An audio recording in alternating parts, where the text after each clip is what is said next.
રાજકોટ મહાનગરપાલિકા દ્વારા ટેક્સ બ્રાન્ચના નામે છેતરપિંડી થઈ રહી છે, જેને લઈ મ્યુનિસિપલ કમિશનર આનંદ પટેલની નાગરિકોને અપીલ છે કે વેરા વસૂલાત શાખાની કચેરી જઈ રૂબરૂ ટેક્સ ભરવો જોઈએ, તેમજ રૂબરૂ અથવા ડિજિટલ મારફતે ટેક્સ ચૂકવવો જોઈએ.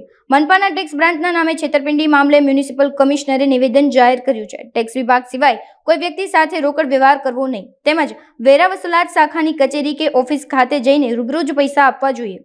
ખાસ એ મુદ્દો આપના માધ્યમથી હું જણાવવા માંગુ છું નાગરિકોને પણ. ટેક્સની ચોક્કસપણે ઝુંબેશ ચાલી રહી છે, પરંતુ જે મહાનગરપાલિકાના અધિકૃત અધિકારી કર્મચારી હોય છે એ લોકો મારફતે આ કામગીરી થતી હોય છે.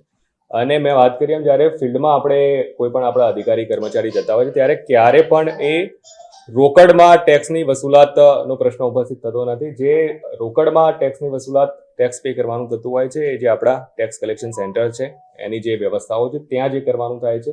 એટલે આવી રીતના જે પણ કોઈ સ્થાનિક લેવલે આપને કદાચ એવી માંગણી કરતું હોય તો ચોક્કસપણે એ નજીકના વોર્ડ ઓફિસમાં એ ધ્યાન ઉપર મૂકવાનું રહે છે. અને મેં વાત કરી એમ, જે સ્થાનિક લેવલે જે સીલિંગ વગેરેની કાર્યવાહીને બધું આપણે કરતા હોઈએ છીએ એ દરમિયાન ચોક્કસપણે આપણો આગ્રહ ડિજિટલ મોડથી, ચેક વગેરેના મોડથી જ આપણો રહેતો હોય છે. એટલે એ રોકડનો આગ્રહ ક્યારે પણ નથી રહેતો હોતો. રોકડમાં જે પણ જમા કરવાનું થતું હોય છે આપણું જે ટેક્સ કલેક્શન સેન્ટર છે એ ટેક્સ કલેક્શન સેન્ટર ઉપર જ કરવાનું થતું હોય છે.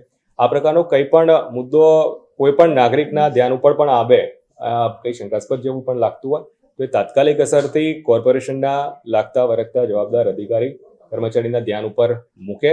આ પર્ટિક્યુલર કિસ્સો પણ ધ્યાન ઉપર ચોક્કસપણે આવેલો છે. એ બાબતે પણ ટેક્સ બ્રાન્ચના અધિકારીઓને સ્પષ્ટ સૂચના ત્યારે જ આપવામાં આવેલી છે કે એની ચકાસણી કરી લેવામાં આવે, જે તે વ્યક્તિ સાથે સંકલન કરવામાં આવે અને જે વ્યક્તિની સાથે ફ્રોડ થયું છે એ વ્યક્તિ દ્વારા પણ એમાં પોલીસ ફરિયાદ દાખલ કરવામાં આવે અને અમારા તરફથી પણ એમાં કાર્યવાહી સુનિશ્ચિત કરવામાં આવે એ પ્રકારેની સૂચનાઓ આપવામાં આવેલ છે. પણ પુનઃ આપના માધ્યમથી એ હું વિનંતી કરું છું કે જ્યારે આવી રીતની સીલિંગની વગેરેની કાર્યવાહી આપણે લોકલ લેવલે કરીએ છીએ ત્યારે ડિજિટલ પેમેન્ટ અથવા તો ચેક વગેરે જેવી જે સિસ્ટમ છે એ સિસ્ટમના માધ્યમથી જ પેમેન્ટ થતું હોય છે.